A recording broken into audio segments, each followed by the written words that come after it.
So we're in this obvious digital age, which is what we're here, even doing as we discussed. I know, Jennifer, you just spent all this time redoing your website, which was grueling, I know.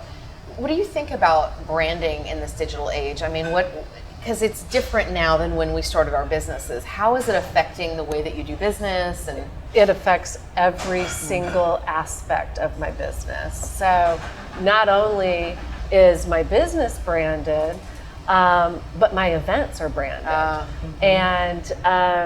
And really, when I start to plan an event, we get the venue, we hire a few vendors, but really one of the very first things that we do is create a logo. And it doesn't matter if it's a wedding. Weddings have logos now. Really? 100%. Because the logo is the jumping off point.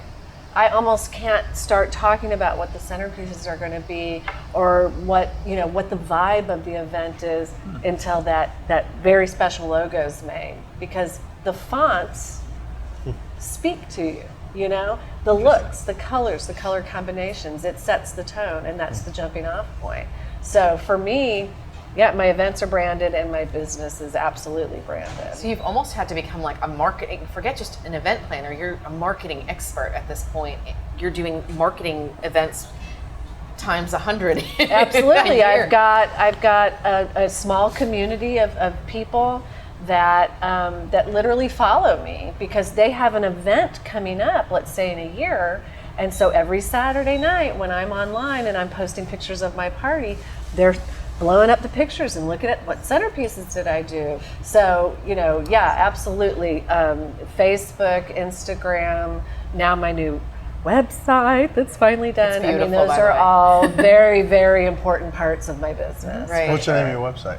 TyeaBow.com. TyeaBow, love it. It's cool. Good job. It's interesting because that's something that Jen's has worked with me on too, which is not only are we needing to brand our businesses, but we need to be branded ourselves.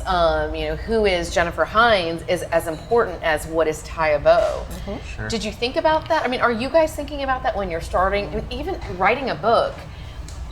I mean, that's, all of a sudden, you've been an expert for quite some time, but this is a whole new... How do you separate yourself from all the other experts out there? Right. What makes you different and unique? And it's all about, writing and posting on social media and making sure the website, looks good and is easy to use, and just sort of getting your name out there and getting people to, share what you're doing on social media. Constant effort. And being able to target, just in you said, website, Facebook, and Instagram.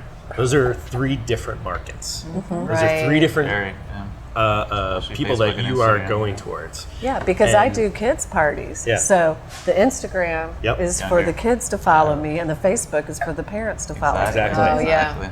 So it's interesting how that's developed recently, and how will it continue to develop. From my technologist background, there's one side of it being fascinating from the entrepreneurial background. It's the other side of, okay, not just technically how is it going to develop, but socially how is it going to develop. And as we get older, and we've seen it with Facebook now, like, oh, well, Facebook's for the older people. And then, oh, wait, no, it's having a resurgence. These micro trends are happening so quickly. How quickly can we adapt? But also, where do we spend our resources? And our resources as entrepreneurs really being time. Where do we put our time in and the investment to be able to take advantage? Leon, you studied social media. I mean, that's a huge, you understand it. How do you measure your success on social media? It's seemingly impossible. How do you do that? I think it's important just to stay on top of what the new trends are. I think things are really going to video right now. So I think Instagram, YouTube are a great way to connect with customers and potential clients. Everyone wants a personal touch of the business, and it's not the same as it used to be with retail, where you can just have a store and people flock to it. You got to make it experiential. You have to have that personal touching point with people, and you have to cater stuff to your demographic you're going after. So it's definitely changing.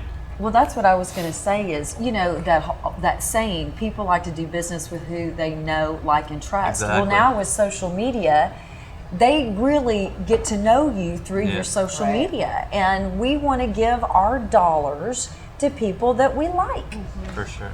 That's why video is so impactful. Absolutely. Right. Yeah. You get to know people. Right. Get a little glimpse. Social media is the only way that I connect and advertise with my customers. I don't do print ads, you know, things like that. So for me, word of mouth is how people book a party planner. Most of the time, it's going to be on a referral basis. So if I'm friends with a client and they're friends with that client, oh, well, they used Jennifer, so you know. There's a connection that Yeah, that automatically happens on there. Yeah, and when we started video, it was not for Passion Dallas. It was for real estate for me, and the whole premise was for people to be able to see who I was and for them to know, like, and trust me, and to understand why I was different. Of course, that spawned all of this because what we realized is how impactful it was to help share people's stories. Storytelling is huge right now. I mean, everybody wants to share their story. I think they want to be heard. And as Oprah says, you know, do you see me? Do you hear me? Does what I say mean anything to you? And this is this way that we get to kind of communicate our stories. Do you guys share your stories at all on social media, or are you using that method yet? Or Yeah, so we have a really unique way of making our shirts where we'll take a design we find on the street, make a mold of it, and hand press it on our shirts. So we're going to be, we have like videos and stuff that we're going to be rolling out on social media. You can find Goodwear on Instagram, Facebook, and soon to be YouTube as well. So yeah, we want to do dynamic, fun, and engaging things with our followers. interactive? And I post a lot of, I'm making lunch for my son for the next day. So I post a lot of pictures of the things that I cook and make for lunchbox ideas or dinner ideas, snack ideas. Brilliant. Yeah. Post the recipe with it. I'm not great about it. Well, I now usually you put the have to. ingredients, but I don't use recipes. I Right, just right. sort of throw things together. Gotcha. Well, I started a podcast, and the podcast is called Big Bold You, and I want each and every one of you on the podcast. I've had Kari on, I've had Tim on, because I do believe we live in a world where there's a war between good and evil, and the only way evil wins is when good people don't do enough.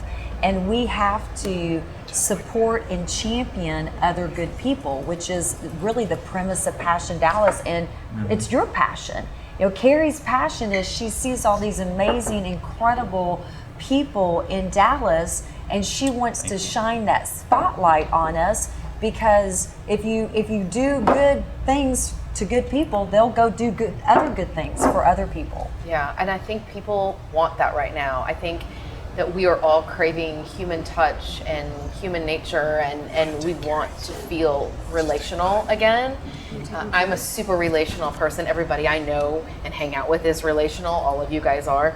But this is our opportunity, I guess, to do it, but still have a marketing element behind it. So sharing people's stories to me has become, that's probably the most important thing I've ever done. I know, right? Well, going back to, smell you surround yourself with people that have those similar goals and want to, in our case, make the world a better place through our entrepreneurial efforts. But then it's not just surrounding yourself with like-minded individuals. That's the one thing we have in common. We come from different backgrounds. We have different skill sets, so we challenge each other. And then we also have the amplification effect. Because as you get these diverse people together, and you have that one uniting factor, that amplification happens, and now whatever, for Goodwear, our message now hopefully gets amplified through y'all to your circles. Exactly. And conversely, in our circles, now I know a nutritionist. Right. I know a place to have that. some great, special parties and launches, perhaps. Absolutely. Have coaches, video, event planning, and CBD lifestyle choices. So Right, and you know who they are before you're not. That's the goal, is to get the right people here, so that they're sort of pre-vetted, that you understand where they come from and where they stem from the beginning.